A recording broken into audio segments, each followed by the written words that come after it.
சங்கரன்கோவில் அருள்மிகு சங்கர நாராயண சுவாமி கோமதியம்பாள் திருக்கோவில் ஆடி தபசு திருவிழா இன்று காலை கொடியேற்றத்துடன் வெகு விமரிசையாக தொடங்கியது. ஆயிரக்கணக்கான பக்தர்கள் கலந்து கொண்டு சுவாமி தரிசனம் செய்தனர். தென் தமிழகத்தின் சைவ வைணவ ஒற்றுமையை உலகிற்கு உணர்த்தும் திருத்தலமான தென்காசி மாவட்டம் சங்கரன்கோவில் அருள்மிகு சங்கர நாராயண சுவாமி கோமதியம்பாள் திருக்கோவில். இங்கு சிவனும் பெருமாளும் சேர்ந்த கோலத்தில் சங்கர நாராயணர் என்ற திருநாமத்துடன் அருள்பாலித்து வருகின்றனர். இங்கு சங்கரலிங்க சுவாமிக்கும் கோமதியம்பாளுக்கும் ஆண்டு முழுவதும் பல்வேறு உற்சவங்கள் நடைபெறுகின்றன. அதில் ஆடி மாதம் ஸ்ரீ கோமதியம்பாளுக்கு 12 தினங்கள் நடைபெறும் ஆடி தபசு திருவிழா புகழ்பெற்றது. இந்த ஆண்டிற்கான ஆடி தபசு திருவிழா இன்று ஆடி மாதம் 2ஆம் தேதி சனிக்கிழமை காலை கொடியேற்றத்துடன் தொடங்கியது. திருவிழாவின் தொடக்கமாக அதிகாலை 3 மணிக்கு நடை திறக்கப்பட்டு விஸ்வரூபம் காலை சந்தி பூஜைகள் நடைபெற்றது. கொடிமரம் அருகில் நவகலசங்கள் கொண்டு பூஜைகள் நடத்தப்பட்டது. ஸ்ரீ கோமதியம்பாள் சிவிகை பல்லக்கில் கொடிமரம் அருகில் எழுந்தருளினார்.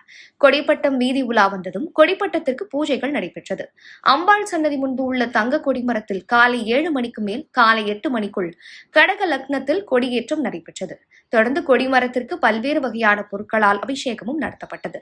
சிறப்பு அலங்காரம் செய்யப்பட்டிருந்தது.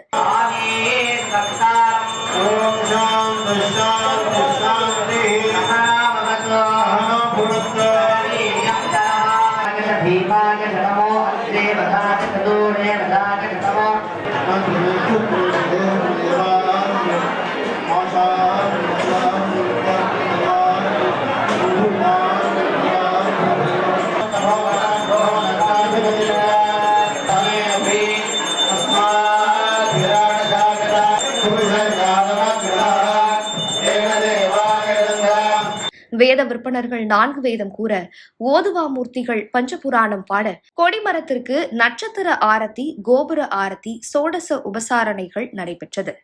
இன்றிலிருந்து திருவிழாவில் தினமும் காலை மற்றும் இரவில் கோமதி அம்பாள் பல்வேறு வாகனங்களில் எழுந்தருளி வீதி உலா நடைபெறும். வருகிற 26ஆம் தேதி திருத்தேரோட்டமும் 28ஆம் தேதி ஆடித்தபசு திருவிழாவும் நடைபெற உள்ளது.